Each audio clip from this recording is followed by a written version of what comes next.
어떠한 땅의 조건에서 잘 자라는지를 먼저 미리 파악을 해야 하고요. 이렇게 잎이 많으면 많을수록 좋아한다고 생각을 해주시면 되세요. 땅을 읽는 눈을 키우는 조경의 기초입니다.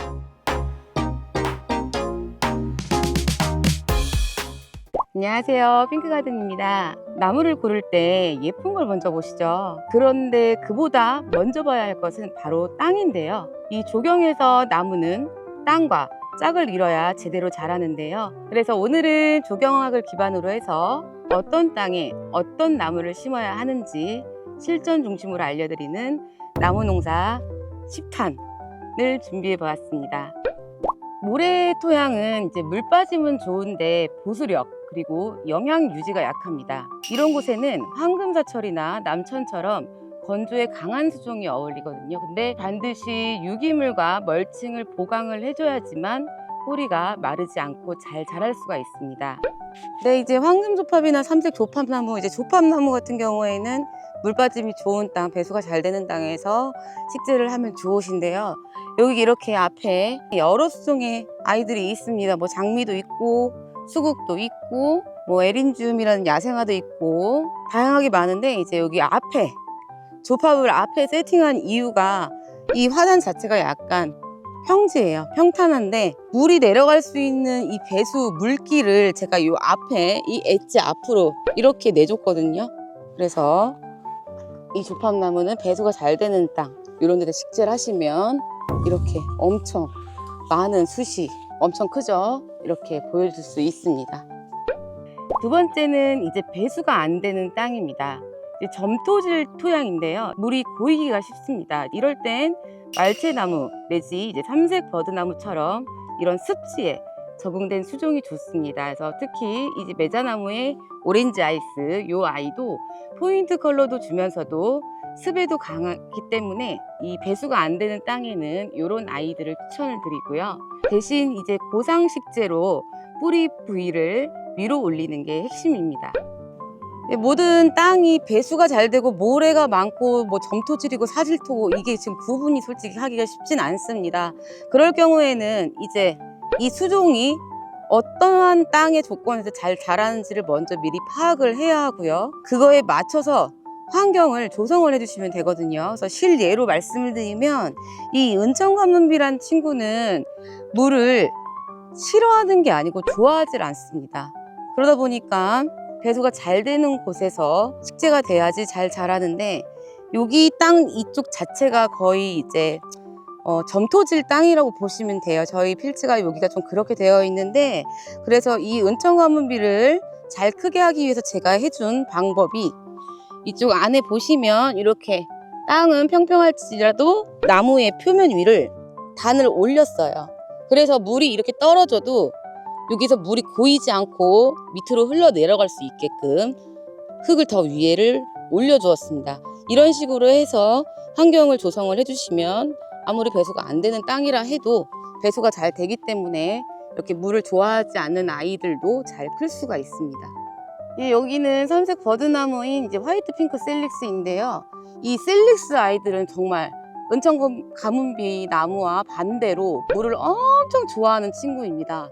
그래서 만약에 엄청 건조하거나 날씨가 아니면 물이 없거나 하면 이 아이들이 시들어서 잎이 다 떨어지고 고사하는 경우가 많거든요. 이렇게 잎이 많으면 많을수록 물을 좋아한다고 생각을 해주시면 되세요.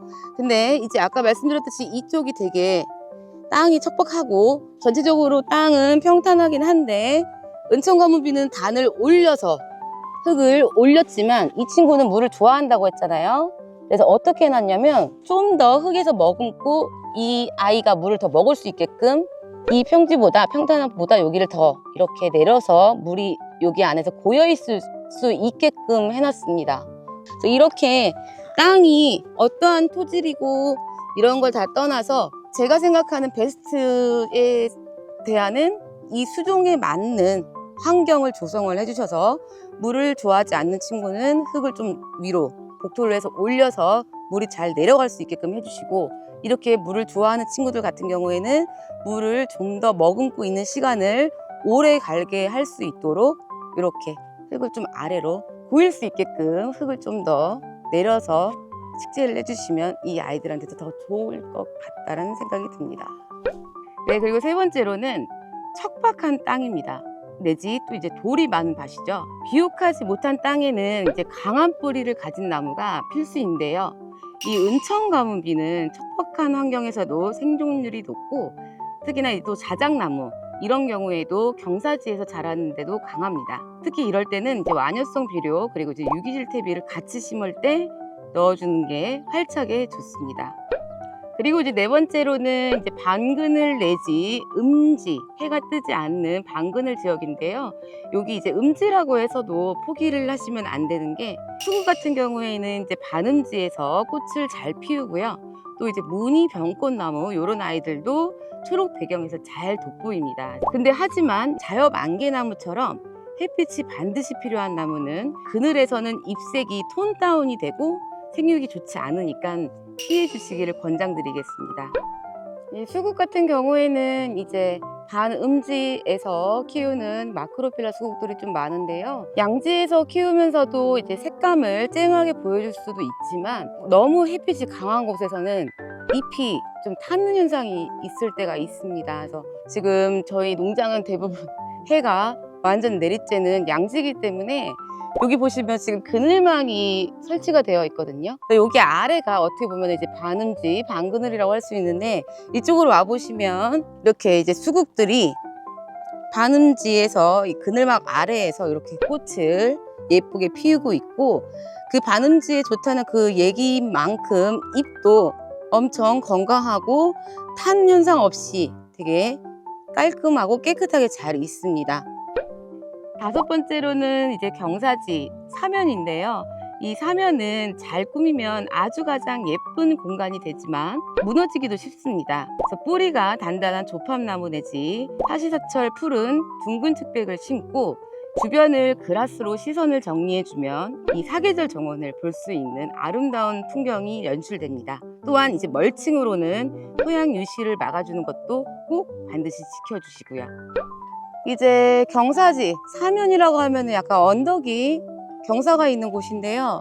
지금 저희 농장에는 경사진 곳이 없습니다. 특히나 경사가 있어도 없애서 평전화를 시켜서 식재를 하는 상황이기 때문에 이거를 이제 예를 한번 들자고 한번 보다 보니까 여기 문구로 뒤쪽에 있는 필지와 여기 필지가 단이 있어서 경사가 있거든요. 근데 저런 곳에 뿌리가 활착이 잘 되고 뿌리가 넓게 뻗치는 아이들 이런 수종들을 저렇게 식재를 해서 뿌리가 이 흙을 잡아줘서 흙이 이제 위에 있는 토양이 아래로 유실되지 않게끔 막는 효과, 그리고 언덕 쪽에서 심음으로써 시각적으로 이렇게 내려오는 모습이 연출되면서 아름다운 모습을 또 볼 수 있는 상황도 있습니다.